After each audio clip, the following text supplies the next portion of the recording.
So I'm not starting yet, but you all have come so early, I thought I'd at least entertain you a little bit for a few minutes. Just, you can only stare at the flipping tiles for so long, right? That's always the problem, especially when they're on every screen everywhere.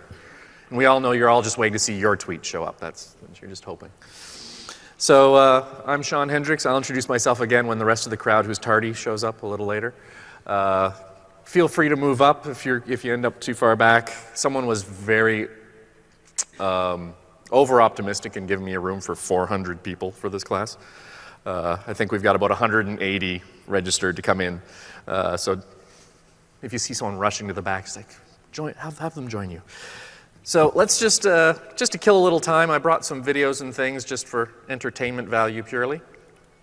So I work in the media and entertainment division of Autodesk. I manage video production. I used to be the 3ds Max demo artist, but I manage video production now. So we travel around, we visit cool customers that are doing cool things, and we shoot videos about them, we make show reels, that kind of stuff.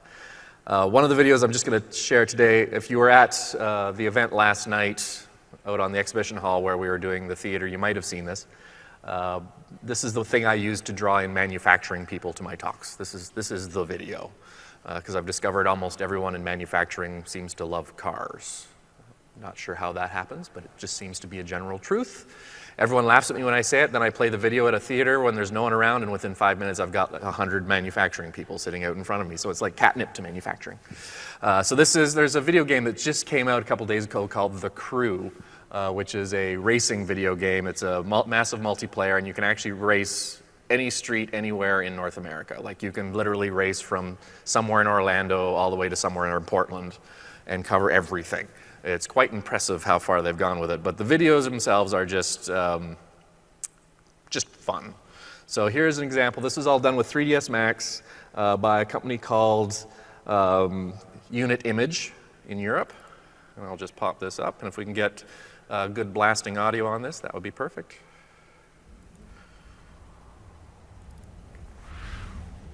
It starts a little low. So.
have to admit, makes me want to play it.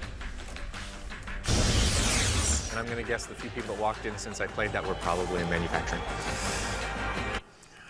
So that was, like I say, just a quick video that was created by Unit Image, specifically for this game. This is all 3ds Max, a few plugins. They've done a number of these videos. It's just awesome, awesome work. And I expect by the end of your week, your visualizations should be somewhere in that realm, right? That's where you're going to be. Certainly won't be because of my class, but for the whole week, you're gonna get there. Another video that I've brought up, this one was an animated short. It actually won a bunch of awards last year called Shave It.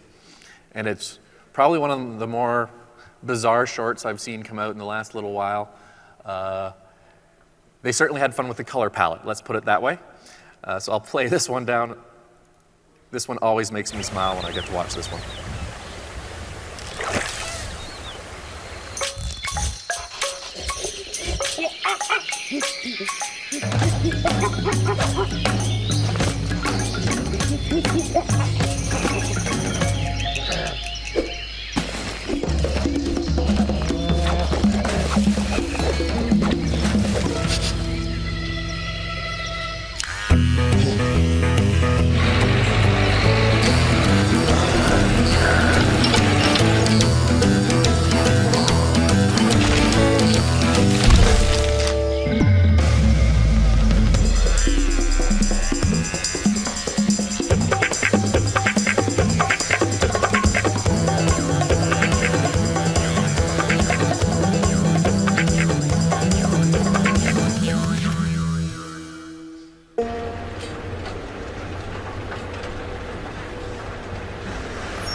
as I said, very bizarre, that one.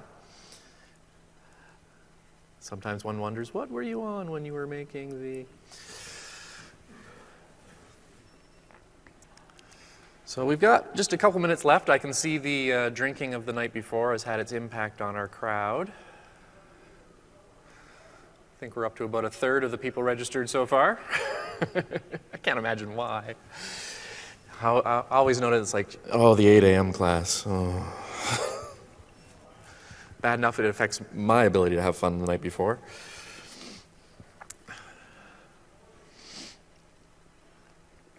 So let me just I'll play one more down. This will give us the chance to kind of roll into the last piece. Let's say, let me just check how long this one was. Too long. Well, we'll do this one here. Another game trailer.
And that's all I get to see because I got to start my class.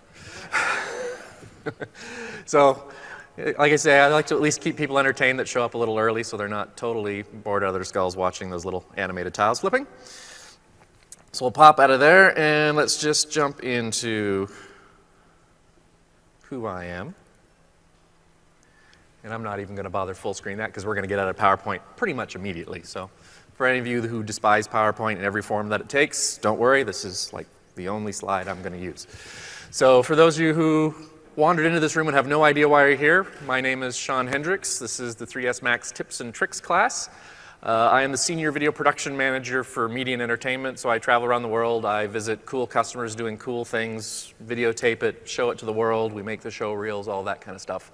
So the fun bit of that is I get to travel around and talk to a lot of people doing very interesting projects in every field you could possibly imagine, everything from medical visualization to feature films to games, you name it, and all these people come up with lots of odd ways to use the software. So I like to do these classes just to share a few of those odd different ways that you can do things. How many people here are in kind of the design visualization space? Good chunk of you. Games. Didn't think there'd be too many of you here. Film, TV, commercials, those kind of things. I got a few of you. Now, of the people doing design viz, how many are architecture? Manufacturing? Apparently I have to play more manufacturing stuff. Got to get more manufacturing people to come in. The architects, these are my people. Okay. So, how many of you have seen some of my earlier classes from previous years? Oh, that's what I like. Okay, I can completely reuse content. That's awesome. So if you want to check out some of my earlier classes, my last year's class, which was Tips and Tricks, is actually available on AU Online. You can go and take a look at that. There's a whole bunch of stuff in there. And then from a couple years ago, I did a class called Animating Creation. And if you just go on YouTube and do a search for 3ds Max Animating Creation, a series of 5 like 20-minute videos will pop up. I highly recommend you check those out. There's going to be a little sense of it in here. I've got a bit of a penchant for liking to animate the creation of things in my animations. I find it just makes things more entertaining. But without further ado, why don't we drop out of that, get rid of those, and jump into 3ds Max. So this class, based on feedback from last year, I went a little more esoteric last year. I was creating lasers, shooting at things, and all sorts of stuff. And it was basically just interesting ways to kind of highlight techniques that you could use in other ways. But people had said, could we do it in more ways that we maybe more directly understand in the world of architecture? So if you're more bored this year, it's their fault. So in this case, first thing I'm going to do is, this is the most dirt simple tip that I'm going to show all day. Everything else is like a 5-10 minute build-up. This is like the quickest and simplest one, but I was just reminded of this feature. I totally forgot it existed in 3ds Max, like completely forgot. It was added like Max 1. And I polled friends of mine who've been using the software since the beginning. They're all like, what feature? I've never heard of that feature.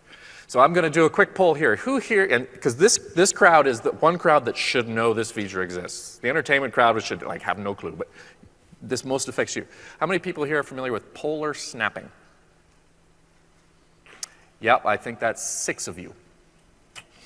See, and that's exactly kind of what I found. So polar snapping, how many people, you have to draw out lines inside of 3ds Max, and you have to just like, I need to create nice right angles and connect things together, and I'm drawing out like a floor plan. I just quickly roughing in something that I'm going to extrude and turn into an object. Bunch of you probably do that at some point or other. And normally you go through and you're like, okay, and you can, turn snap on, and you kind of do this and this. But now you say, okay, I want to go here, but this has to be a 45-degree angle, and oh, how do I get there? It's very hard to do. But if you turn on polar snapping mode, you get, oops, let me just undo that because I turned off other snap. You get this handy little compass. And so now you know exactly what angle you're going off each piece for. And if you hold Alt, it double constrains it to the first point. So now you can see the angle at both the exit point and the entrance point for the next place you're going. Let's say, boom, boom. And you can quickly connect and create exactly the shape you want using polar snapping. The reason you don't know it's there is at some point, some brilliant programmer hid it. So it's actually nowhere in the interface. The way you have to find it is you have to go into customize the user interface, go in here and just do a search for polar, and there you'll find polar snapping mode. And you can just create it as a button or might put a hotkey on it. The other version of this is ortho snapping mode, which will just do 90 degrees. Basically, you can just do the 90 degrees.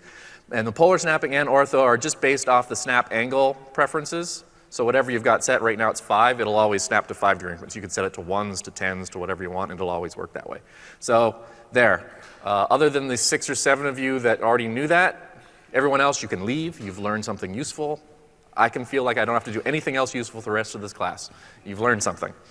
All right, so going on from there, my classes are all about the go-to tools that I use on a regular basis. These are it's like, I use this tool for everything. And you will find my life comes down to 4 or 5 basic tools. It comes down to gradient ramps, fall-off maps, bend modifiers, flex.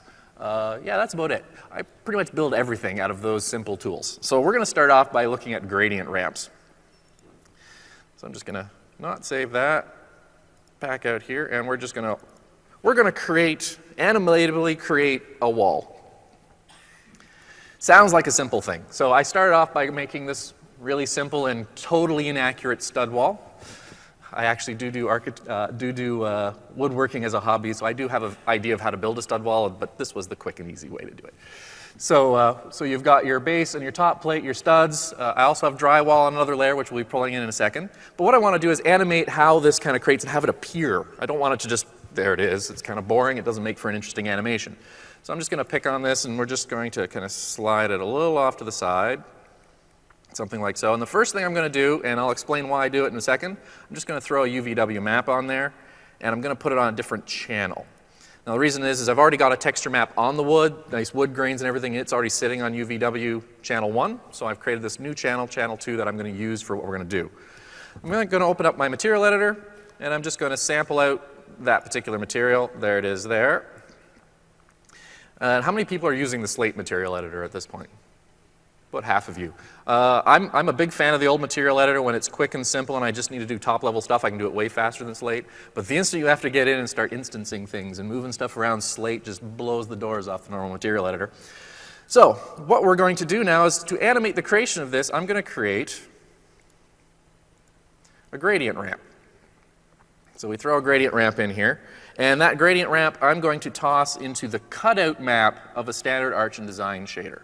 So this is, for all intents and purposes, the opacity channel. And of course, for the gradient ramp, we're going to have to tell it, go use that map channel 2 that we were talking about earlier. Now the first thing I'm going to do different here is a lot of people don't really explore gradients. Most people just think of it, it's a gradient and I change the colors and that's what it does. Gradient ramp has 1,000,001 uses. So first thing is to note that I'm just going to go in here and just adjust the colors. I'm going to start it as white, and then I'm going to set this one here to black, and I'm just going to say OK. And I'm not going to worry about this one. I'm going to change the interpolation mode to solid. So now it just immediately clicks over. The beauty is, what I've just created is, for all intents and purposes, a wipe. Very quick and easy. I can now wipe this on, which is handy in its own right. Let's think of this as kind of, your average video wipe. Where it gets kind of interesting is now if I go back over to my wall, and I put this UVW map on, so I was projecting this opacity map exactly the way I wanted it. Now I'm going to throw in an unwrap UVW. And again, that as well, I'm going to have to switch to a different channel. So we'll just put that to channel 2 as well. And yes, abandon the old mapping. And we're just going to go in and open the editor for that. So here you can see that whole map. And I'm just going to pop up the gradient ramp texture.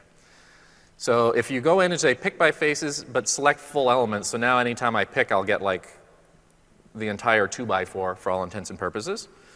I'm going to select all these 2x4s, make sure you're in this motion mode here, and I'm going to scale this down. And you can see how it's affecting over there. We're going to pull it up to the middle. And because I didn't want everything to kind of go one board after the other, I want them to kind of come up at an angle. I'm just going to rotate this. Something more like that, and that kind of gives me the creation start point. And again, if I go down here and just slide this now, whoops, I just created an extra flag I don't need, delete that. Now they create nicely at an angle. And just to make it a little more interesting, you add a little bit of noise to it, make the size much bigger, and we'll actually get even more noise than that. Something like so, and now I can slide this back and forth and have it create. But the thing is, I still want to control the top and bottom. So what I'm going to do is I'm just going to actually animate this. So let's just minimize these for a second, turn on auto key, and say, where's my material editor again? That one. Hate when you accidentally full screen something. So we'll just drag this and say I want it to start right around here, and you got to make sure you don't put that arrow all the way over your first one, otherwise it'll flip-flop and do this little funky thing and it won't help you at all. And then I'm just going to jump to, say, somewhere around 100, and now I'm going to pull that across. So that becomes my full animation like so. Now I can jump back over here and say, okay, so we've got these guys lined up the way I want them, and I'm actually going to scale this even more down. And what I want you to do is now think of this editor, this area, not as a UV editor, but as a timeline. 0 frame, 100 frames. Wherever this black line is in time, that's what's currently that's what you can currently see in white. So if I want, the base plate has to kind of grow ahead of the 2x4s because they have to grow out of something.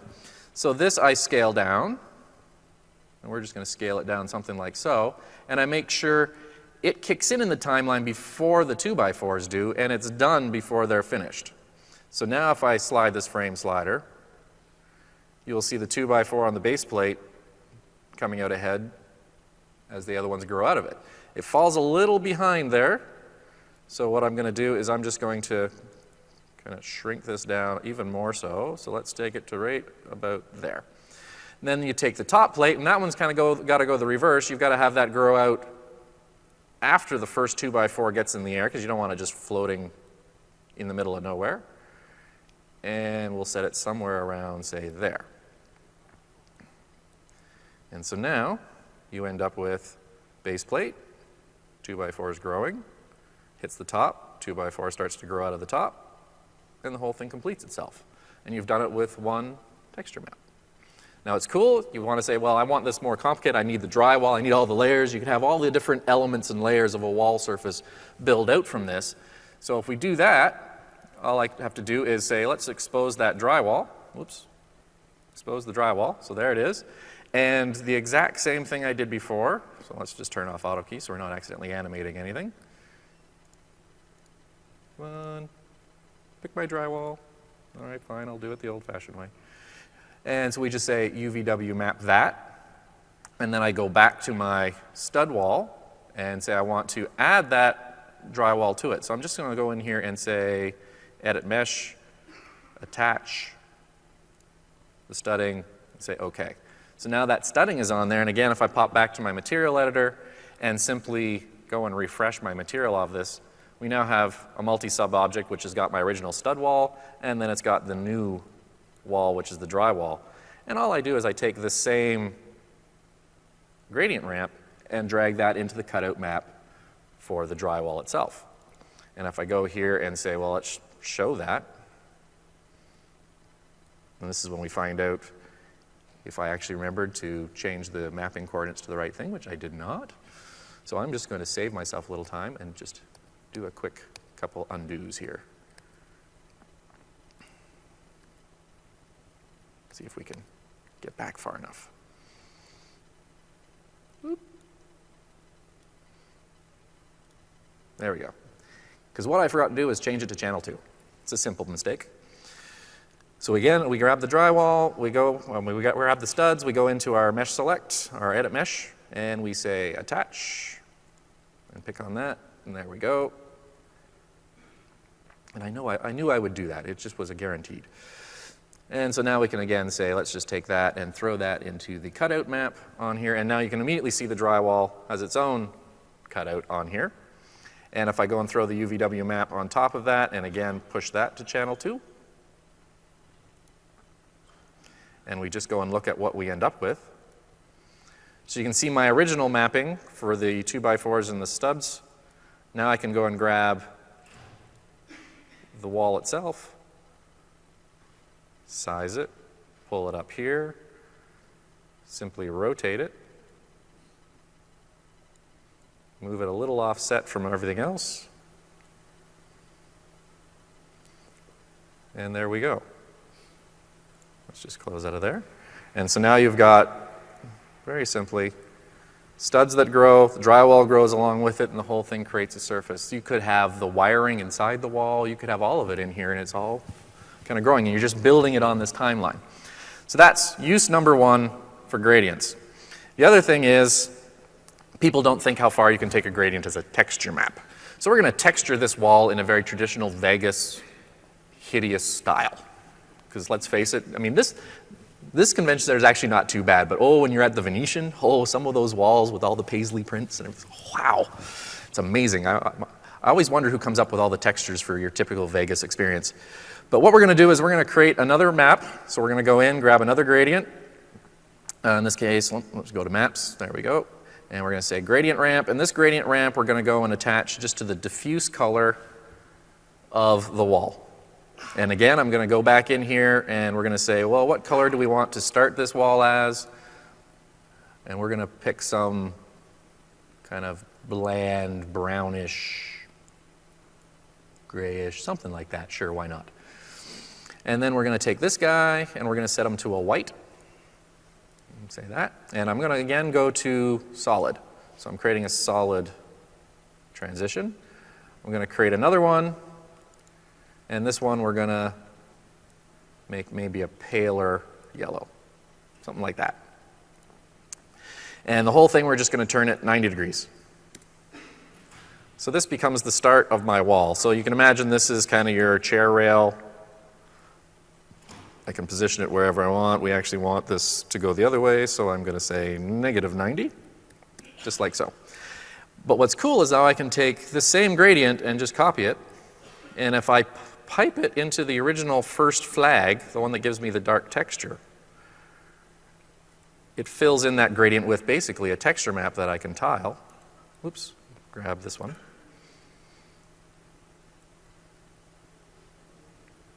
So now we've got the lower loud texture going on the bottom, because what people don't realize is any of these flags you can right-click on, edit the properties, and you can apply a full texture map into these things. It doesn't have to be just a color. It can be a noise, a texture. It can be anything you want. So now what I'm going to do is I'm going to create a simple map, and as I said, we were going to go loud and ugly. I'm going to pick this brown paisley.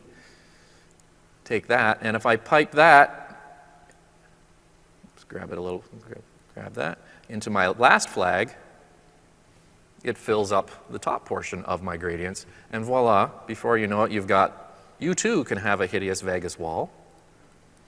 So let's just say we tile that a little bit so it's not so big a paisley, but just like that, you've now created this hideous Vegas wall that on top of it all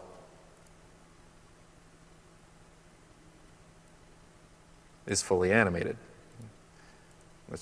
I'll just drag that because it gets a little slow.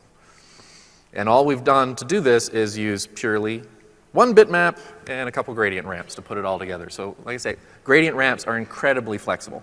Now, one of the things I get asked a few times, I've shown this before, is yeah, but that's great, you're working with a single map inside of a material. What if you've got something that's like multi-sub-objects with entire shader sets and everything else going on? So just very quickly to show that that actually works as well, I felt I had to be hip and do something with a Beats headset, so we'll pop that up. So if you're doing, say, product visualizations, things like that, an often request is let me see it in multiple material styles, multiple looks, multiple colors, that kind of thing. And yeah, you could give them an individual image for each one, but isn't it so much more cooler to see the texture slide across the surface and kind of build your final piece? So if I again go to my materials editor here, so this is the actual shader network for these headphones. It's fairly complex. So you can see the whole thing is one multi-sub object that controls all the various parts, and they all pipe out to various pieces. Like for instance, this one here controls the red that goes around the outside. So if you're going to do something where you want to control a whole massive network in the same way with that gradient ramp, the first thing you want to do is figure out what are the common elements of your shader that affect everything.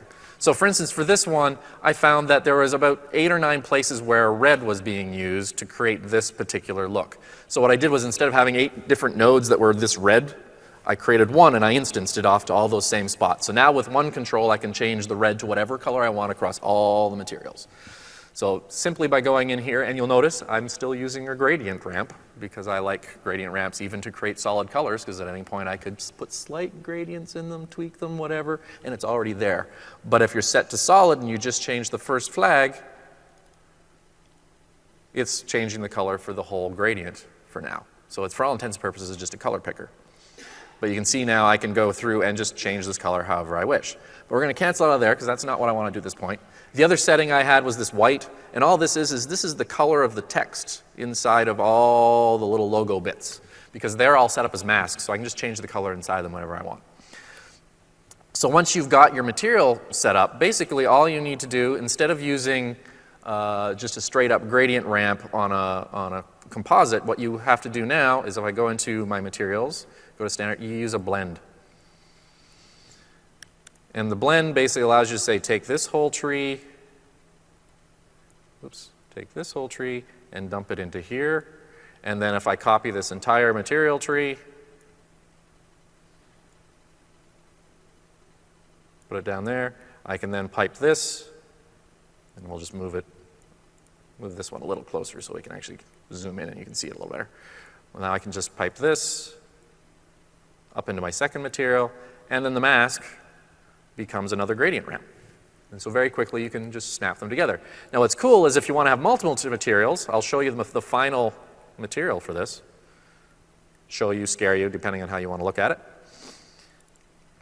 So here's what I ultimately created. So this is my original material, and it is piping into a blend here.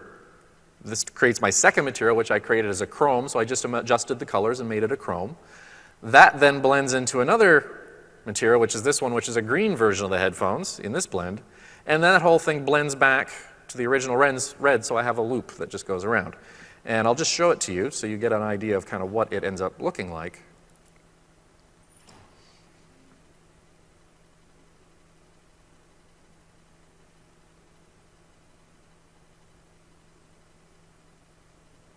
Very quick and easy. The whole thing, to set up that material network, took me about 5 minutes.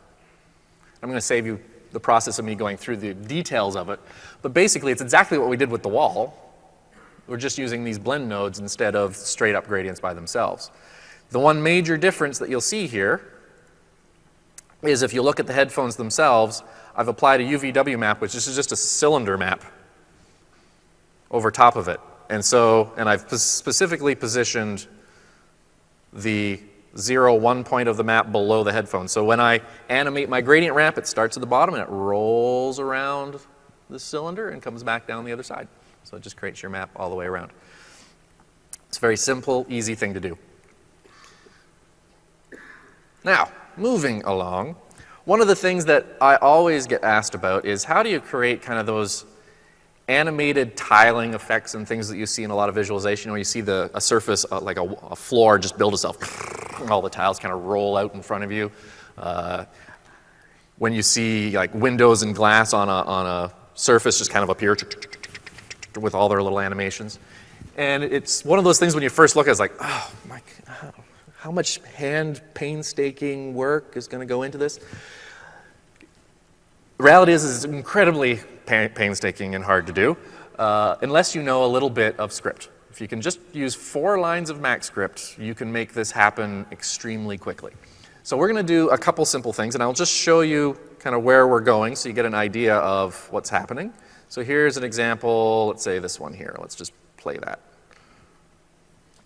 Something like that, where you're just flipping and growing stuff. Another version here. Something like that. So we're going to show you that process. I don't know why I'm talking about myself in the plural here. I'm going to show you what's happening. So first thing I need to do is create some animation on the individual tiles themselves. How do we make the tiles do interesting things? You could just have them kind of slide out of themselves, but I like to create things interesting. So the first thing I'm going to do is I'm going to go to my old favorite standby, the bend. If you've been to any of my other classes, you know that bend is an awesome, awesome tool. And most people think that all they're going to do with it is, say, let's just set this to here. So there's bend, and let's bend it on the 9-degree mark. So there's a bend. Yay, very exciting, right? What we want to do is animate this unrolling itself. So what you do is you use this handy area called the limit effect. And you can turn that on, and you can actually control how far it goes to control the bend. And on top of that, I'm going to move the center point. So we just grab the center, and I'm just going to slide it to the other end of the tile. And then we're going to crank up the value. And you can see I need a little more limit, so I'm just going to do that. And we're going to keep cranking that value until I get it curled up kind of the way I want it, which is right about there. So that is my starting point. I can now turn on auto key, slide myself to say, let's say we make this a 15-frame thing. And I'm just going to animate the center point moving. Just like so. And now you've got this curl-up animation that you can use. I use this on everything. Anytime you want to make something kind of appear in an interesting way, you do this. Throw flex on it, and it goes, and it kind of settles really nicely. It's really cool. You'll see that a little bit later when we do some flex stuff. But that gives me now a starting point for, okay, this is one way a tile can appear. Let's do another way that a tile can appear. So I'm just going to turn off that bend. I'm going to throw another bend on, and I'm going to set it up essentially the same way. Oops, let's not do it with animation though. There we go. So let's just set that essentially the same way.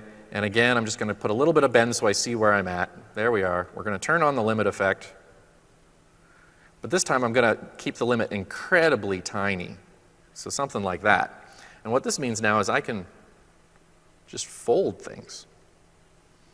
So what I do is I put it right about there, and you'll see it's folded all the way down. So again, I'm just going to grab the center point for this and just slide it up, something like that. Now if I go back to frame 0, let's just say I want to take that back to there, turn on auto key. Again, we're going to do this over, let's say we'll do the 10 frames here, and I just simply say 180. So that's a fold. But what's cool is I can now go through and say, turn auto key back off. I'm going to add yet another bend. And this one we're going to bend on the x-axis.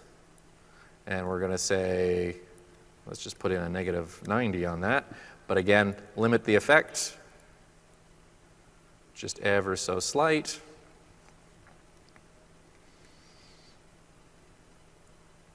Go back to here and turn that to 0, turn on auto key.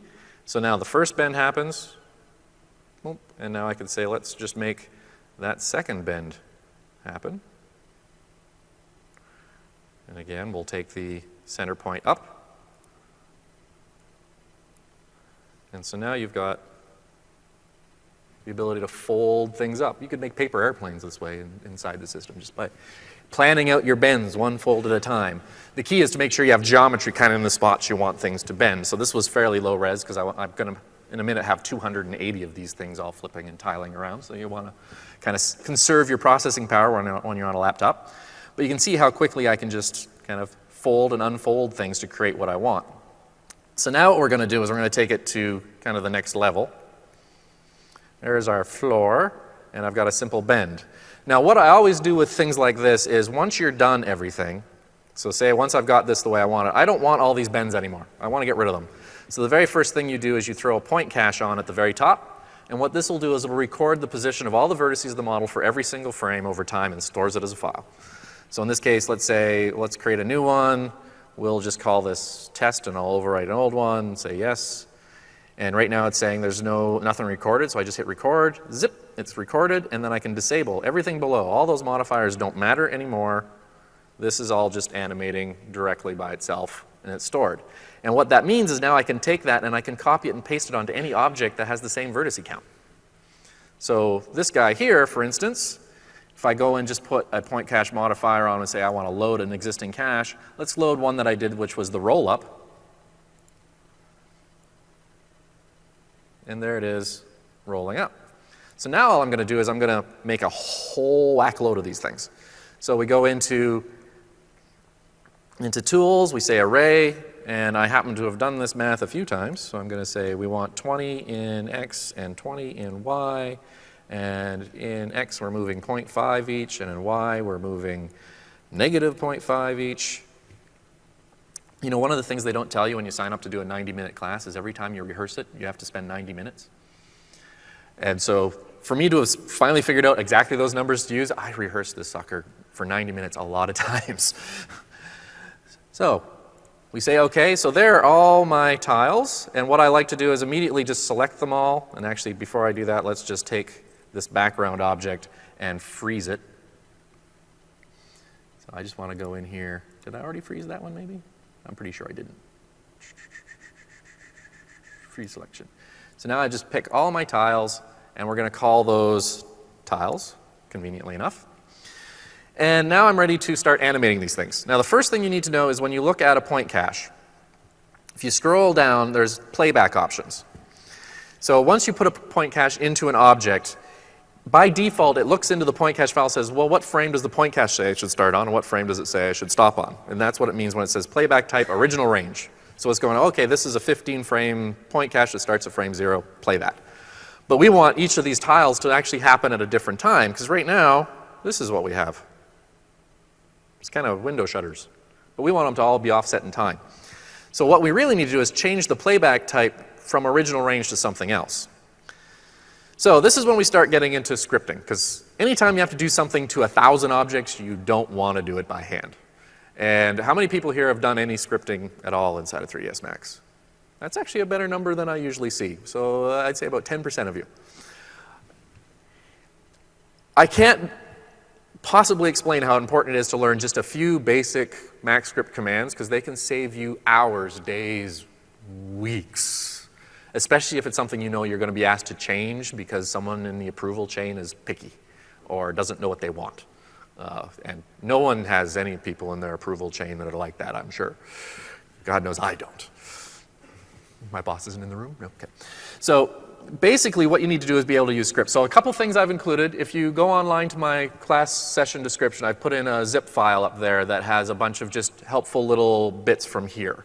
Some of the script commands I use. And one of the things I threw up there was this. I found this years ago online, the MaxScript cheat sheet. And it's a 2-pager, very unassuming. But it has all the most important little commands and examples you could use to do basic MaxScript.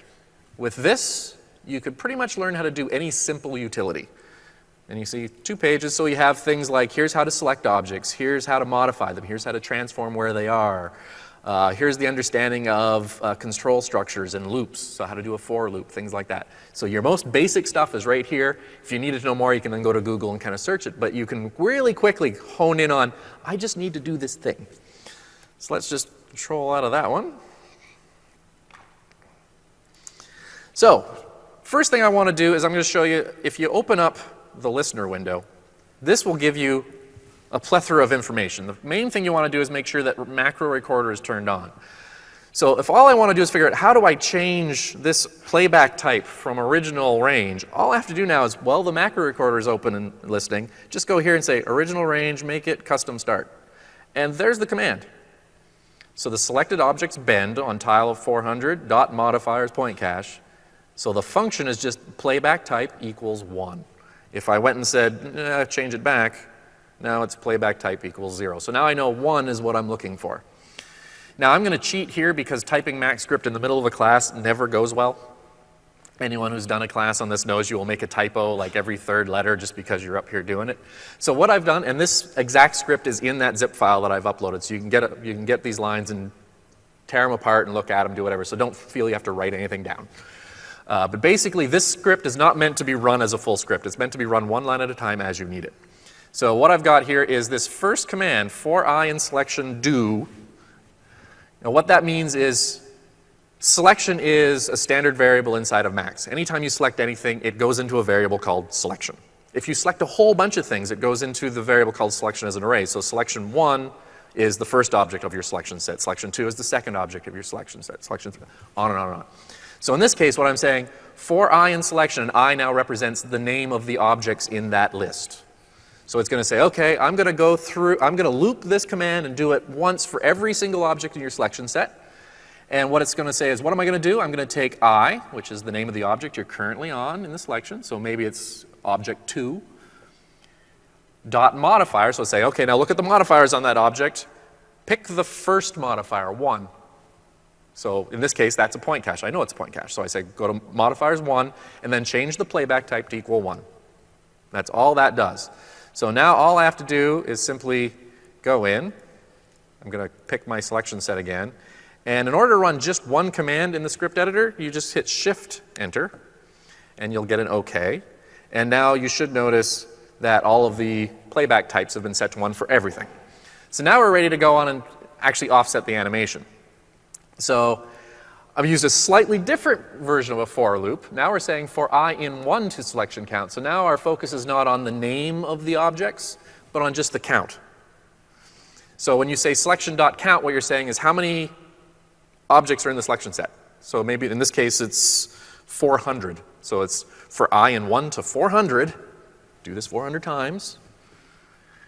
Do. And now I'm saying whatever you're selected on at 250, which is tile 250, take that, that's what that selection is replace that with the name, again, dot modifiers, first object, playback start, now equals, so now you're saying what frame are you starting on, equals, and in this case, I happen to know that it was very tiny numbers, so I multiplied it by 5, but it's basically saying take whatever point in the array. So if this is the third object in the selection set, it'll start at frame 3. If it's the fourth object selection set, it starts at frame 4. But that was too tiny, so I multiplied by 5. So the third object in the selection set, instead of starting at frame 3, will start at frame 15. And it kind of multiplies its way out. So again, I can just hit Shift-Enter. And you'll see that something kind of interesting happens when you do that. Oops. And see, this is what I mean by things will go wrong when you do MaxScript on stage. It's a guarantee every time. And I know exactly what I did. I instanced them. So when I made my copy of Voyage, I forgot to set it from an instance to a copy, so every time I change one, they all change. So simple enough, just make unique. Make unique. I have been nailed by that particular little thing I don't know how many times. So let's try that again. Say OK. Notice how they're scattered all over the place? Like it's not opening up in any particular order. That's because when you just fence select or you pick, Max just randomly puts them in any order in the selection set. It couldn't care less what was first. It just spits it out there. So you could kind of keep going and playing with it and like, oh, there it is. But you're going to get this kind of randomness. So you want to avoid randomness, so you want to make it based off of something. So what I like to do is just throw a helper in here. So I'm just going to toss, say, a dummy rate. I guess I could turn off polar snapping. So take a dummy and throw that in there. And now I have a command that will now drive it based on that dummy. So you can say for I in selection do, but now it's saying at playback start now equals the distance between I, which is the object currently selected, and that dummy. And I happen to know that that number was really big, so I threw a little divide by 5 to make it smaller. But basically, just by doing that, oops, and let's pick the tiles. Just by doing that, I can now go in here and say Shift-Enter.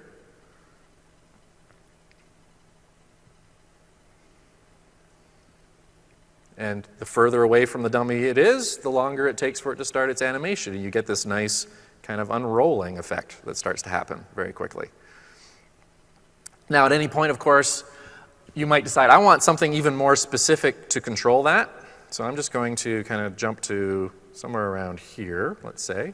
Actually, let's just go right to the end.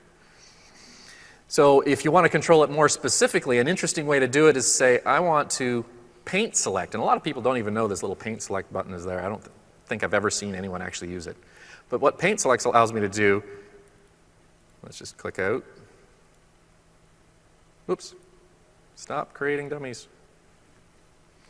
Paint select allows me to do is simply go through and literally paint my selection. I'm just going to rough something in really quickly here just so you kind of see what's going on. So something like, say, that, and we'll leave the rest of the tiles as they are. So now I've actually controlled which order things were selected. So when I run the original animation, this one over here, what you end up with is tiles building themselves in exactly the orders that I asked for, in exactly the ways that I want them. So again, another way to control kind of how these things get selected and tiled. So that's kind of a simple way to do tiling as long as you know a few scripts. And like I said, those lines are up there. You can play with them all you want. They're up on the website with my class, so feel free to fiddle around with those. But another kind of more interesting way to approach this problem is something that requires no heavy lifting at all. So I'm just going to go in here and say, let's grab that one there. So instead of animating the tiles directly, one way you can go at it is you can bind them to a surface that you then use as kind of a skin to drive the whole thing. So here you can see again, I've got a ton of tiles, all these little tiles going on here. But I've also got this surface underneath, which is called skin. So that's what I'm going to use to drive what the tiles do. So first thing I do is we're just going to select all the tiles. So I'm just going to type tile in here, and there they all are. And just because I wanted you guys to walk away with something useful that you could use any day, I actually asked a good friend of mine, Paul Neal, if you might have been to one of his classes here, to whip up a nice formal script that we can use for this. And this is the script here. It's stick 'em to it. I always love his naming. Stick 'em to it. And this is again up in that package that I put up on the website as well, and I think Paul will be putting up on his website later as well in case you need it there. But basically what this does is anytime you want to attach something to another object, there's a simple thing called an attachment controller. And so you take the object, you assign an attachment controller, and that attachment controller allows you to say, I want to attach to that object on that polygon at that point. And no matter what you do to that object I'm attached to, I will always stay stuck to that point. And if you're a glutton for punishment, you could do that the 297 times it takes to put all these tiles on. Or you can run this little script. So I'm just going to run this little script. So stick them to it. All it is it takes your current selection, you pick the target you want, which is the skinned object underneath. Nice and simple. And I'm projecting this case in the Z direction, or Z, depending on if you're Canadian like me or American. And then you just say process. And voila, it's done. And what this has done, just to give it a little more flexibility, instead of sticking the tile directly to that surface, we created a helper, linked the tile to the helper, and then stuck the helper to the surface. That means the helper will always follow the surface, but if you ever need to, you can offset the tile from the helper just to do something a little different. So that's all well and good. And what I'm just going to quickly do is just hide. Let me just grab one of those just to make sure I know what, if I can. Yeah, there it is. I'm just going to make the attachments go away. Let's just hide those. There we go. And now I'm going to pick the skin here because I don't want to actually have to see it all the time. I'm just going to take that and quickly make it display as box and don't cast shadows so it goes away. All right, so I'm sure you're all looking at this. Okay, where is this going? What are you going to make with all this? So taking that skin object, I'm just going to again quickly throw on my one of my personal favorite objects, my modifiers to say, is volume select. And volume select just allows you to select points, faces, edges, whatever, within a volume.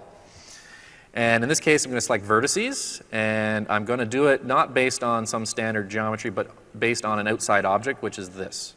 And if you look here, you'll see little red dots appear. It's because it's selected them. And I can also add on some soft selection just to kind of spread it out. Again, you're not seeing much happen. So let's throw on my good old favorite bend. Now you see how, because I'm distorting the surface underneath, the tiles go along for the ride. So let's just do that. And we'll just do I think a negative 90, positive 90. There we go. So we've got a bit of a wave. And what's cool is, again, I could go into the sub-object of this guy, move the center around. Ooh, and your wave kind of does interesting things. So let's just set this wave up the way I would want it. So we're going to literally create a wave, something like so. And again, the problem is there's two functions here. One is my bend, but as I move it, things get really distorted because the selection set, which is defined by this box, doesn't go anywhere. I technically have to move the gizmo and the bend and the box at the same time. And that means animating two different things, going into a sub-object on one, going to a track view on the other. Pain in the ass. So what we're going to do is make these two things the same. So this is another one of those tips that most people don't realize you can do, and it's just one of those things you just don't think of, which is I can say, let's just jump out of the bend, take the box, and there it is there, and take his position, the full position controller, and copy it. Oops. That's what happens when you're looking over your shoulder while trying to do it.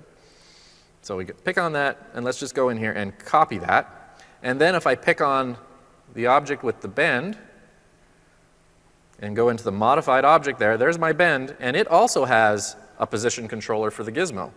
So I can just go in here and say paste, instance. So now the gizmo inside of the bend is running the exact same controls as my box, so I can just move the box. And they track together perfectly. No fancy scripting, no wiring parameters, just copy, paste, instance. Done. And once you've got that kind of going the way you want, the cool thing is now this box is basically driving everything. Let's say we want to just change the width of it, like so. So now we've just got this cool little transitory bulge that can run through a surface. So you want to kind of, and if you had a material change following that, like we did with the gradient ramp, you'd have this really cool effect that would happen. Now what else is cool about this is the one function I don't have access to inside of this box is the fall off of my selection. Maybe I want less or more fall off. And again, I don't want to have to keep going down into the bend controls and the volume select controls to get access to this stuff. So what you can actually do is say, okay, on this particular object, I'm going to go in and I'm going to create a new parameter. And that parameter is going to be called fall off. And I'm just going to say add. And you'll see over here now a custom attribute gets added that's fall off. So I'm adding my own UI to this dummy object. And now if I right click on that and say wire parameters, object, custom attributes, fall off, pick the skin and say, wait, let me just slide this around so I get the right one. So there we go. So wire parameters, object, custom attributes, fall off, go to the skin, go to the modified object, the volume select, and the fall off. And now you just say, well, I want the box's fall off control to control the skin's fall off, and just connect it. And you'll see the fall off immediately goes away. That's because now we're at 0. And just by animating even this function, you get interesting animation and dynamic effects that can start to happen. You can tell me you can't have fun with something like this if you start layering on some modifiers, doing some interesting things. Now, one more step in this process. So let's say that's not exactly what I want to do. So I'm just going to kind of turn those off for a second. I'm going to create another object, the ever so simple sphere. And I'm going to go in and just do the same thing as I did with the last object. I'm going to say display it as box and don't cast shadows, so it's kind of out of my way. And I'm going to go into my skin object again, throw on another fall off. So we're just going to go and get another. Wait, did I actually leave it up here, didn't I? Yeah, volume select, there it is. So we got the volume select. Again, I'm going to say I want this to be vertice based. I want this to be a mesh object, so we're going to pick that sphere again. Pick the sphere, there we go. And we're going to turn on the soft selection as well. So let's just, again, make sure, there we go, vertex, there we go. And turn on the soft selection. Okay, so again, it's selecting a bunch of faces and I can control that. What I'm going to throw on top of this, though, is a linked X-form. This is another handy tool. All it does is say whatever's selected in the stack on this object, link it to another object and follow it. So in this case, I'm going to link it to this little point helper. And if I then move said point helper, whatever has been selected by the sphere now will follow whatever this point helper does. So I could use this as a way to say, I want all the tiles to fly off the surface past the camera. So I just stick that way up there, grab my sphere, and even just by increasing the radius of the sphere, all the tiles fly away on you. Or, whee. This is the moment when you start making sound effects. It's like, what sound would that make? I don't know. You just start playing with it. It's the way it works. And the cool thing is if I go and pick on this little object up here, I could do things like, let's just rotate that around. One that I like to do, because I want things to spread off in different directions, is I'll scale it so they all go off like this. And again, you can at any time just now go pick back on that sphere, move it around, and get just interesting effects. So really, it's about thinking, how do you stack these modifiers on top of each other to create unusual ways things to move around? And the beauty of all of these things is they're, for all intents and purposes, completely non-destructive. If you don't like the way it's going, just change a setting, delete a modifier, go back to something else. Throw a twist on here, throw a bend on here, throw a flex on here, see what happens, see what you get. And you'll get unique things. You'll probably get 10 unique things in 15 minutes just trying to do stuff like that. All right, moving on from animating the creation of things for a little bit. I'm going to go to a pet peeve as my next project. How many people here have rendered big glass reflective curtain wall buildings? I'm expecting like 80% of the hands at some point to have gone up on this one. Everyone does it. You have to do them all the time. And the thing that I always find annoying is the perfect reflections that people put on the curtain walls of buildings.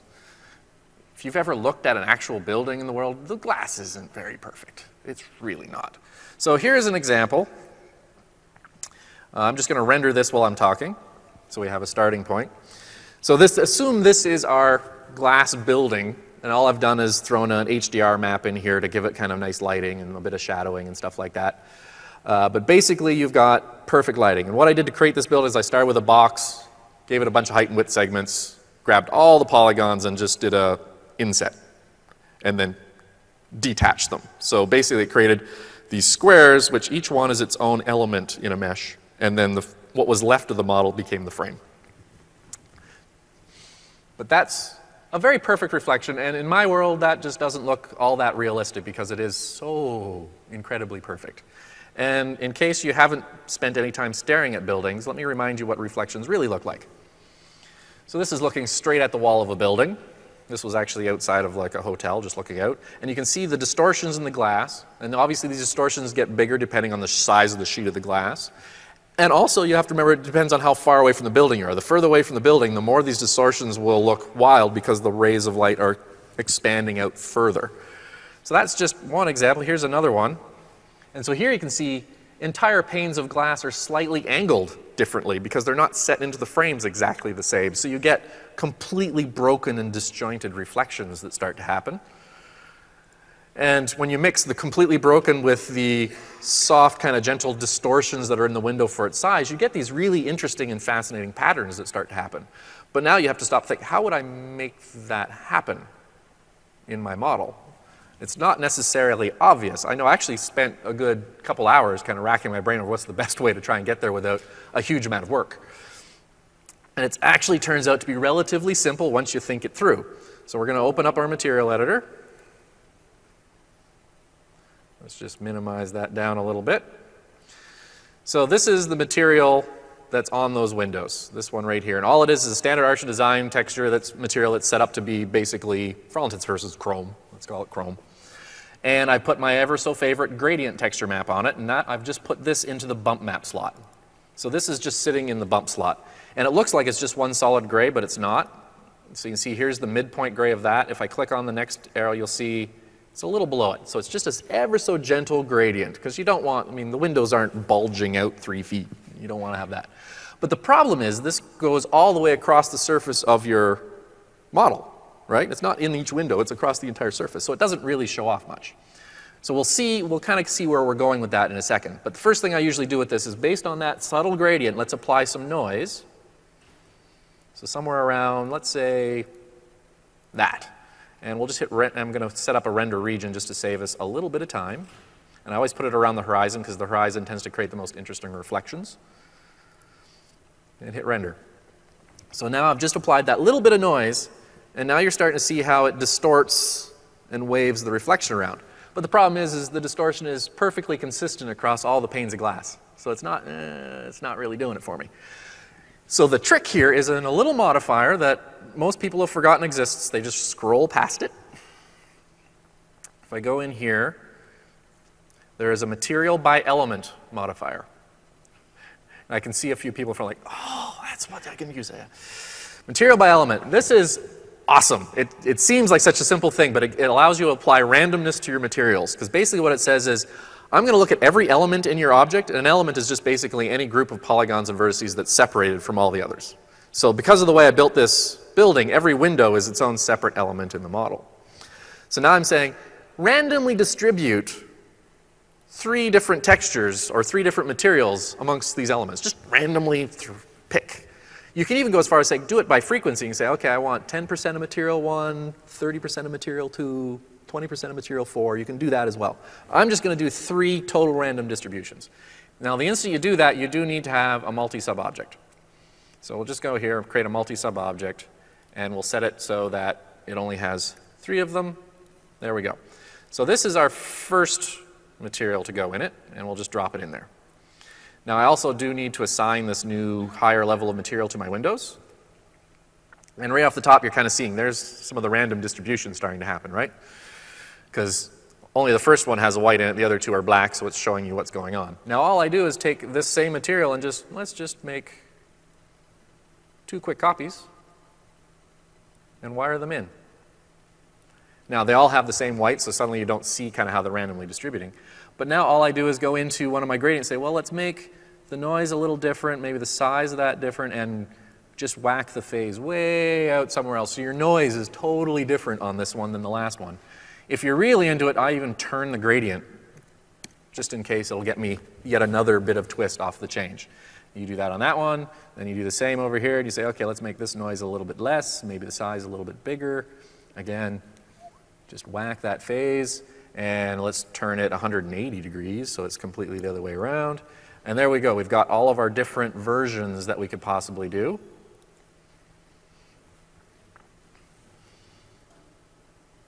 And so now you get disjointed reflections happening all across your surface. And that's all it took, was just adding that randomization modifier to say, let's just move these. Now don't think of this as just for windows. Think of this for any reflective surface that's broken up as pieces. This could be tiles, this could be planks of wood. Anything that you can say, each one of these is a separate element, you could then have it randomize your texture and your reflection and your bump, and everything can be randomized across them so you get a much more realistic feel. Because again, you'll see it a lot. People that are brand new doing like hardwood floors in their visualization, and it's like that perfect reflection on the hardwood floor. And it's like, I don't know about you, even when my hardwood floor was first laid in my house, it did not look that perfect. I did not hire contractors that good. It just doesn't happen. So because every board is going to be just slightly skewed a little bit, and that changes the reflection. Of course, it's bumpy, they've sanded it, all that happens. So that's why, pet peeve, if I was talking to a bunch of manufacturing people, which we already ascertained at the beginning I'm not, my pet peeve would then be around cars being animated and people not putting the flat spot on the tire where it sits on the ground. Drives me nuts. It's like a tire should have a little flat spot. There's all that weight sitting on it. And there's a whole tip and trick about how to keep the flat spot on the bottom of the tire as it rolls. But that's not for you. Sorry. Yeah, render the whole thing. No, I'm not going to waste time rendering. Gary and his rendering. Okay, so let's just go open another one here. What was our next one? Oh yes, so this one is a little more off base for you guys, but it's a useful one to know. It's this rim lighting, and I did a tutorial on this a number of years ago. And how many people are relatively familiar with kind of what a rim light is? Relatively few. So basically, whenever you light something, particularly people in videos or whatever your key object is, you'll do all the lighting to get that beautiful lighting, a little bit of shadow and all this other stuff. But you need to make the object kind of pop from the background. So what we'll typically do in the real world and in CG is you'll put a light that's really intense just kind of to the back quarter of them. And what it'll do is it'll create a little rim of light just around the edge, and that allows you to separate from the back. It just pulls you out, makes you more obvious. I highly recommend it, even if you're doing, say, product stuff. That product thing is going to need a rim light because it'll separate it from the background. They're very, very useful to have, but that can be very annoying to set up depending on the object you've got going on. So if you try and imagine, in this particular case, I've got a character. And the reason I set up this whole thing was a couple years ago I was doing tons of poster renderings of characters like this. And I'm constantly changing the pose, relighting, rendering, sending it to Photoshop, tweaking everything, sending it, not approved, comes back, change the pose, do it again, and the rapid iterations of a very, picky person. And unfortunately, to get a rim light right, it has to be pretty perfectly placed to get that little rim to run around where you want it. And if it's a complex shape like this character, you might need 4 or 5 lights perfectly placed to create that rim that goes all the way along the edge of the character. So I'm like, okay, that's enough of this. Didn't want to do it anymore. So I came up with a way to do it through materials to create a perfect rim light. I want this rim light to just always exist, and I can apply it as a shader, and it's done. Never have to think about it again. So I'm going to take you through that process, and you're also going to see just a little bit of simple kind of layering and compositing while I do it. So here I've got my character, and I'm going to open up my material editor, and so here you see, again, the material that I'm going to use. I can just pick the whole thing, and I'm going to clone it. So this is my original material that you see here, and this is going to turn into the material that will create my rim light. So keep that in mind. We'll come back to it in a second. I'm now going to go into the rendering area and go to state sets. People familiar with state sets? I'm going to guess like 3 hands maybe. Yeah. 7. Okay, good. So state sets is an interesting system inside of Max that basically allows you to do offsets from the current form of the file. So right now I've got the original state. So this is everything as it is now. What I can do is say I want to create a new state, and this state I'm going to call rim light. And if I click on the little arrow next to rim light, I'm now in record mode. So I'm basically saying gone into the rim light mode, and I'm recording it. Everything I do, it gets recorded as a change from the original. So in this case, I need to set this up now just to render a rim light, which means I want to turn all the lights off. I want to get it completely black. I want to see nothing. So I'm going to go into first tools, and I'll go to my light lister, and I'm just going to boop, boop, boop, black, perfect. And then I'm going to go into my rendering, and I happen to know I have an environment in here, so I'm going to turn off my physical sky environment. And I'm also going to go and make the background go away. So now I've just got a character completely unlit sitting in the background. And if I go in here, I'll also take this new material that I want to use, and I'm just going to throw it on them. So I'm also changing the material. And that material doesn't need the texture maps because, again, I need it to be black. So I'm just going to delete the texture maps off of it. Let me just try that again. Oh, there we go. So that's all we got. And if you go back over here, you can see if I turn off this little arrow next to rim light, I go back to my original state. So it's undone everything I just did. And the instant I click it again, it redoes it all. So this becomes kind of my layering system. I can control and make the thing I want it to be. So now we just need to adjust the material that I'm going to use. So we're now going to use my other favorite material. No, we're not going to use the gradient again. We're going to use the next favorite material, which for me is fall off. And I know I've talked to a few of you that I see in the crowd that agree fall off is like just one of the most awesomely useful maps you can use. So I'm just going to take the fall off map, and in this case, I'm going to throw it into the self-illumination slot, which is an unusual place for it to be, I'll admit. So if we go in here and we just go find the self-illumination area of the map, there it is. Make sure that's turned on, and I'm going to make it physical units, and I'm going to crank this up to like some ridiculous number, 55,000, just to pick one out of the hat. So all I'm doing is saying I want some part of this model that is completely jet back to self-illuminate up to this super glowing white. That's basically what I'm saying. And I'm going to use the fall-off map to do that. Now the way the fall-off map works is it basically puts a gradient on a surface based on orientation to something. So by default, it looks at perpendicular parallel. So it's saying, okay, anything that is perpendicular to, in this case, the camera will be black, and everything that is parallel to the camera will be white. And anything in between gets some gradation between them. So if I just hit render here, you'll see it kind of gets you this X-ray kind of effect.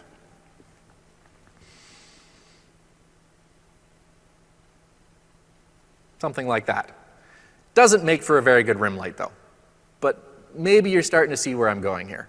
So that's okay. Now there's another version of this called Fresnel.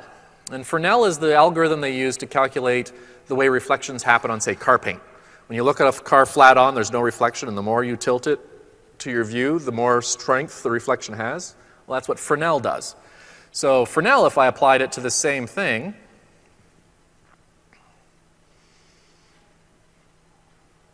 boom, there it is, gives me a much more perfect rim light. Like this is a nice, fine, crisp, refined edge. Unfortunately, it goes all the way around the object. So I'm like, it's like a full rim light. It's like God rays are shooting out around my character or something. So it's not what I want. I need to control where that rim sits. So to do that, I'm actually going to change this guy. I'm going to just make a copy of the fall off because I know I'm going to need them later. I'm going to take this fall off map and I'm going to switch it to another mode called towards away. This is kind of like perpendicular parallel, but with towards away you can say towards and away an object. And I happen to have an object that I already set in here because you know I plan ahead for things like that.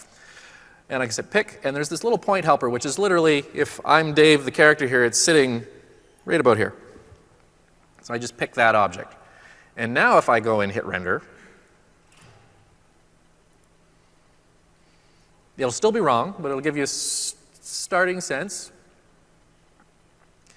So whatever's black is basically towards the point helper, and white is away from the point helper. So I actually want to reverse that. So I'm just going to reverse it.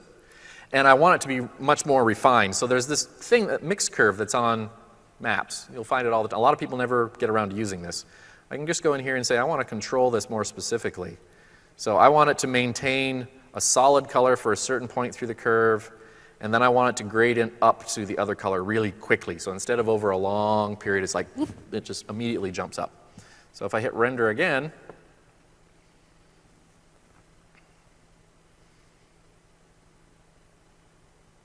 you get voila. Now again, this is a horrible rim light, but it's a perfect mask for my rim light. So now I'm saying the only place my rim light can go is where the white currently is, which is on one side of the character. And now if I take that Fresnel fall off that I already created and just pipe it into the white channel and hit render again,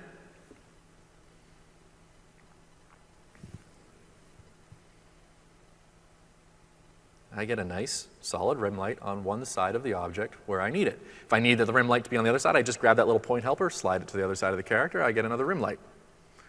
You could build multi-layers of this mask. Say I want a white rim light on one side and a red rim light. You can do anything you want with this. Now, how do we tie it all together at the end? Well, this is when we go back to state sets. I'm going to turn that off, and I go into my compositor view. And here it's going to allow me to actually do a pre-comp of these things here. Now, the first thing to note is, because if you're doing all this in the workflow that I normally use, you're going to render right out of state sets. So the first thing is you'll see down here, here's the render output pattern. So it's going to my current project's AU 2014 render output rim light, and then it's going to dave.tga. Well, I don't want every pass to render as dave.tga, so I'm going to add a token to it. And so I can say, could you just add the state name, whether it's original rim light, to the front of dave.tga. So now when it renders, it'll render one pass that's rimlight dave.tga, another one that's original dave.tga. I don't have to go and manually name and manually set up paths. I just put this little token in and it's ready to go. And then all you have to do is just say set path. Now I've already rendered it, so I'm going to save you the hassle of rendering the entire thing here in front. And I'm just simply going to go in and pick the images. So that's the rim light. And this one here is the original. Let's just scale that up a little bit. And what's cool is you can go into the layers you've created and say, make this an addition instead of a normal overlay. And so now you see the rim light there. And then from there, I can just go through and say, could you just create me a PSD with all those layers already comped in it with the right values? So if you've got 8 or 9 different passes in here, which I would normally would for different shadows and everything else, I can now just say, comp me a PSD. And once you do that, if you run over here, I've already, of course, made the PSD. Because again, I think ahead like that. You end up, here's the character, and if I just turn off and on the rim light, now you see how much that rim light makes them pop off the surface. That one little thing can make such a huge difference in the readability as well as kind of the appeal of an object that you put in a scene. So definitely worth looking at. And the nice thing is now that it's here, I could have baked it right into the primary shader, like it could have rendered in that one pass. But the nice thing is now I have the ability to say, well, let's just, tone it to a specific level so that I get the right level of rim light. And of course, I could go through now with a paintbrush and just mask out areas where I'm like, I actually don't want the rim light there. So for a still, it's kind of handy that way. All right, so that's that one. Moving along. Let me just pull up another file here. Now, another thing that I've came across that I wanted to figure out how to do, because I'd been asked a couple times, and a couple times it did become something I needed to do, was animated text.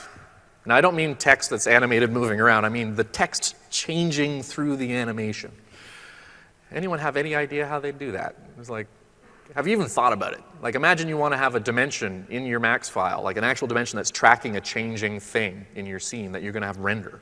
How do you get the text to actually change? Because in Max, text doesn't change. You type in the text, and that's what it is. That's all it is. So I'm going to take you through it. This one was a little more arduous to figure out, but it's actually quite simple. So I'm just going to create a simple text object, toss him right there, and we're just going to scale him down to a more reasonable size, something like a so, even smaller maybe. And just so, because I want to have a bit of an interesting animation on him, you can see I've already got an animation of the camera kind of moving around, and I want to make text that measures the distance between these two objects as the objects are sliding apart. So I'm going to take that text object, and first thing I'm going to do, and this has nothing to do with the text itself, it's just me being creative about how I work with them. I'm going to take the position, and I want it to lock and stay between the two objects no matter how much they move around. I want it to always stay between. So I'm just going to go in here and put a position constraint on that. And a positions constraint is nice in that it allows you to add multiple constraints. So you can say constrain to that and to this. And now it stays in the middle of them no matter what happens. So as you can see, it moves to stay in the middle. And then I'm going to quickly go through and just add on the rotation a quick path, a look at constraint, I should say. So we say look at, and we add a target. And in this case, we're just going to look at my camera, so he's always facing the camera. And always do the keep initial offset so it stays the way you originally had it. So now my max text looks. All right, so now we need to figure out how do we make that text work. So the problem is 3ds Max, by default, doesn't see the text channel as an animated track. So when the frame slider moves forward or rendering's happening, it never goes and checks it. It looked at it on frame 1, and that's the last time it paid attention. So we need to force it to start paying attention to that. So we're going to go in the track view. And the key is to pick some normally not animated channel inside of here and add an animated track to it. So if I go to the object, what I always pick is kerning, because I almost never do anything with kerning in text. So I'm going to pick the kerning track, and you see that if I right-click here, I can assign a controller to it, and I'm going to assign a float script. And right off the top, just by doing this, now every time the frame changes, Max is going to go and look at the text like, all right, fine, what have you done? And see what's going on. But now I still have to tell it how to change the text. So in a float script, the first thing you need is a variable to represent the object I'm working with. So I'm going to do this, the text, and I'm going to create it. And that variable will be assigned to a node. And that node, quite simply, will be my text object. So I say OK. So that's basically saying the text is my text object, and now I can write my text script. So you'll see here right now the expression is 0. And this is because in kerning, the value right now is set to 0. And I want to keep the 0, because at the end of whatever I do, 0 should still be there. So I'm going to do as my expression the text dot text, because the value of the text that controls is the text value. So the text dot text equals. And the one thing I do need that I haven't put in here yet is some way to measure the distance between these two objects. So I'm going to go to my helpers. And there's this helper that I mention in every tips and tricks class I ever do, because no one ever remembers this thing called expose transform. And if you pick it and just drop it in your view, and I'll just add the little box to it to make it a little more visible, what expose transform does, it allows you to see information relative to two objects. So I can say, in this particular case, expose the information for this node in relation to this node. And if you look down here, then all these bits of data suddenly show up, bounding boxes, and the one I want, distance to reference. And if I actually animate this, you'll see that distance value changes because it's constantly measuring. So I don't have to do any script to get that value. It's just there. And I'm just going to name this dist helper. So back over here in this system, now I'm going to say I want selected dist helper dot distance. So it's saying that little helper you just created, get me the distance value as, actually I'm just going to leave it as that for now. It's dot distance. And then you say as string. Because normally it would return a number, and that number has a value, right? 143.56. But I'm saying it's a text field that I need to fill, so I'm just saying give it to me as a string of text. And then you say evaluate. And there's your 147.833. And it's updating for me. Now, if I don't want the decimal places, I could, inside of the bracket, say as integer. So it's saying, don't give me the decimal value, give me the integer value, and evaluate. And if I thought I needed units attached to it, I could just simply put a plus, quotes, centimeters. Evaluate. And now you've got updatable text that you can have referencing any value anywhere in your scene very quickly set up. But the key is always remember, never delete the 0. Because the value that this little string of text is creating is this text string. And if Max is going to go adjust the kerning and suddenly it says 105 cm, it's going to have no idea what to do with that as a kerning value. So it basically, this text does all of this and then kind of throws it all away and says, but it's really 0. But in the meantime, it's forced the text to become something new. So that's basically your route around doing that. All right, I have, I think, just enough time to do the last big finale tip and trick. Sometimes your timing just works out. All right, so this is going back to a little bit of animating creation. Yes, yes, yes, there we are. We have a chair. And I'm going to show you kind of what we're going to do with said chair.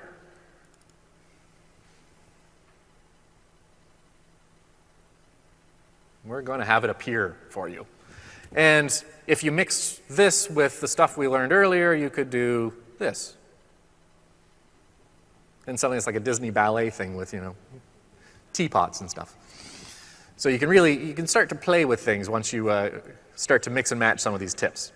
So how do we do this? Well, the first thing is the cushions. And you saw how they kind of rolled up. Well, remember that thing I did with the tile where I just used the bend and rolled them up? That's exactly what I did with this. So I'm actually going to just skip that just to save us a little time, and I'm going to jump you straight to the version where that bit's already done and we can just look at it. So let's just go to, it's always slightly off, there we go. So there are the cushions already done. Boop, boop, boop. And again, you have to do sound effects, you just have to. So one thing I'll add to this, if I click on this object, and again, you'll see exactly what I was talking about earlier. It's all about an animated bend, just the center point for the bend moving to cause that to happen. If we just take this up to full view, the one thing I will add on top of this is flex. And if you've ever been in one of Paul Neal's classes, you know flex is a very popular one with him as well. Basically all it does is it does kind of a lag and a jiggle on everything. So I've just applied it to the bottom. If I hit play now, it just gives you that little bit of a jello kind of feel. And you just fiddle with the settings until you get it exactly the way you want it. And I can just drag and drop that on the other piece so it works on that one too. And voila. Boom. Up it comes. So that's the cushions. Nice and simple. What I would normally do at this point is I would point cache these cushions away so I don't have to be calculating all the flexes and the bends and all that stuff. It's just baked. I'm not going to bother doing that at this point, but you'll see it in a later step. Now, the other thing you need to do is these sit kind of in a specific spot on the chair. So when I start animating everything else to do with the chair, I need them to go with it. And I don't want to have to keep animating them to try and track along. So the easy way to do that is to go and create a helper. So we're just going to create a point helper here, and I'm going to auto-grid that to something. So we're going to say maybe right about there.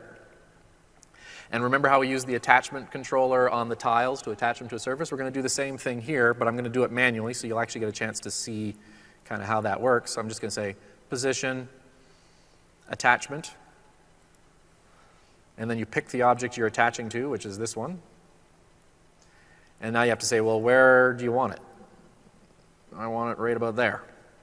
So now no matter what happens to this chair, this point helper will stay stuck to that point on it. And once I've got that point set, then I say, you two guys, follow that point wherever you go. So now you'll see even if I just grab the chair and kind of move it around, they all stay locked to it. All right, now it gets tricky. So what I want to do is start to animate this thing kind of collapsing and folding itself up.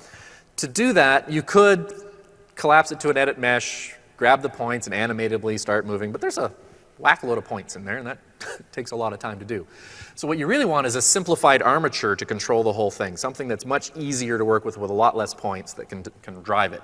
So what we're going to do is we're going to create something from simple lines. So I'm going to say let's do that, and we're not going to auto grid, and we're not going to start a new shape. And let's just F3, there we go. So I'm just going to, actually I'm not even going to do it that way. I'm just going to complete sharp angle splines. And I'm just going to rough it in fairly quick, and you can look at the higher quality version later.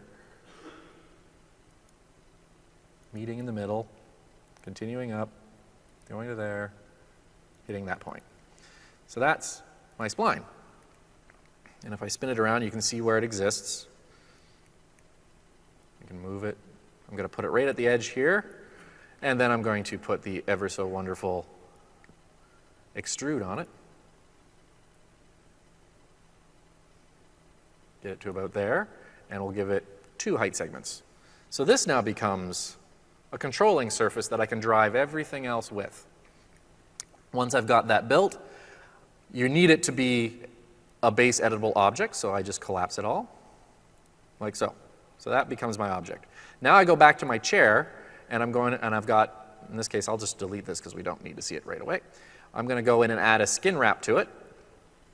Now what skin wrap does is it's a little different than normal skinning. Skin wrap basically says, you're going to wrap me to another object, and I'm just going to follow it as it distorts and does whatever it does. So it's kind of a less rigid version of an attach.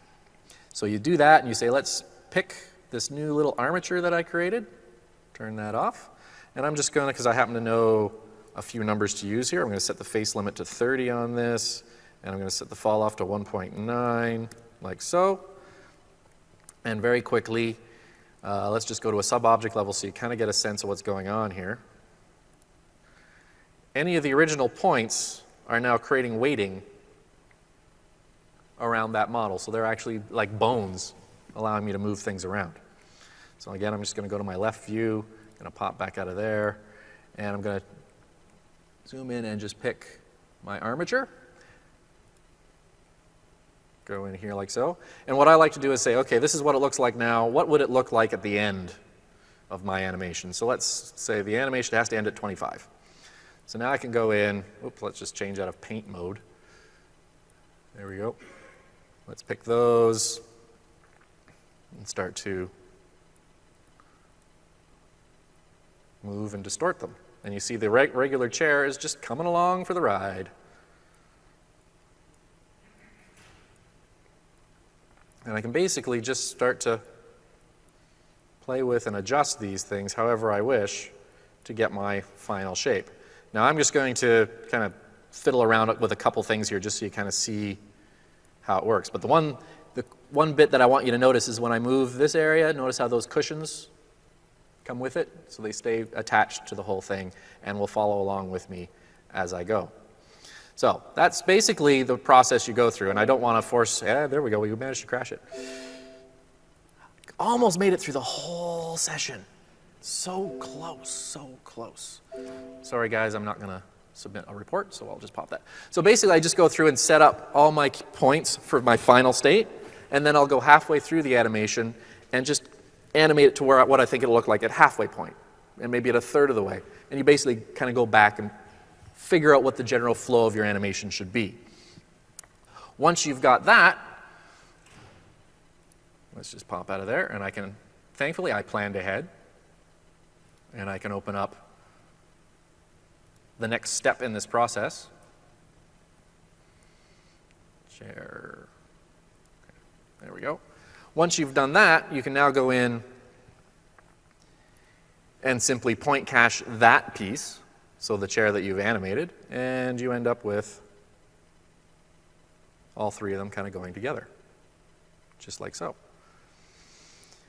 And up online, I also, because I'm running out of time here, up online in that zip file, I've also put another script, which you can also get on ScriptSpot, which is a multi-cache combiner. So, because right now you've got a point cache for this, a point cache for that, and a point cache for this. And if you want to basically make this a nice encapsulated item that you can then pull into any scene anywhere you want, that kind of gets annoying. So what it'll allow you to do is pick all three and say, make it one point cache. And it combines them all together and gives you one finished piece that you can then use. And so that Max script is also sitting in that folder that you can work with. So I think with that, I am just about out of time. So again, thank you very much for coming out for the tips and tricks. I hope you learned something useful. And again, all of this is actually being recorded, so it will be showing up online probably in the next couple of weeks. So if you need to refresh your memory on some of the notes of this, because I know tips and tricks are hard to like, I know we did this thing. It's all going to be up there for you. And since we have about 3 minutes left, I will play down another video to play you all out of here. So let's go to, which one do we want to play? Let's do The Division. This one may be a little on the sad side as it starts out, but it's cool. Night, holy night, all is gone. It's hard to watch something you love destroy itself, to see it fall apart. Disaster always feels so distant, detached, someone else's struggle in some faraway place. It's not until it's in our city, at our doors, that we realize how fragile we are. All of us. All of this.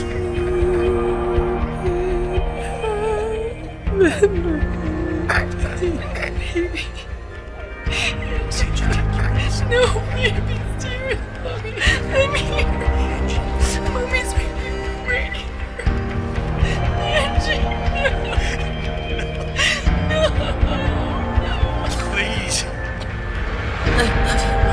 good shiny hardwood floor. And when it hit, when it came down hard. Give me my family back. And we fell. We buried ourselves in anger, fear, in the instinct to survive. I'm sorry, Sarah. I'm just not strong enough.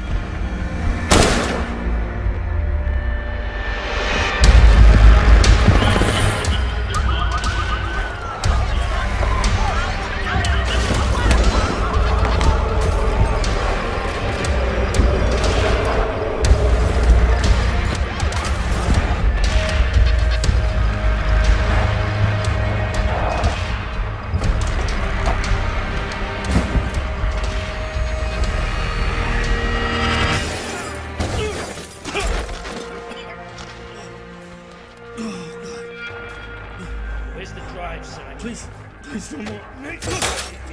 And the real truth is, no one watched. No one saw, wanted to see. Where you going? Tragedy is invisible. People turn away from it and run from it if they can. And it's hard knowing that you belong here, that your purpose lies amongst all this pain. But someone's gotta be there to pick it up, to push back, put the first piece back together, put us all back together.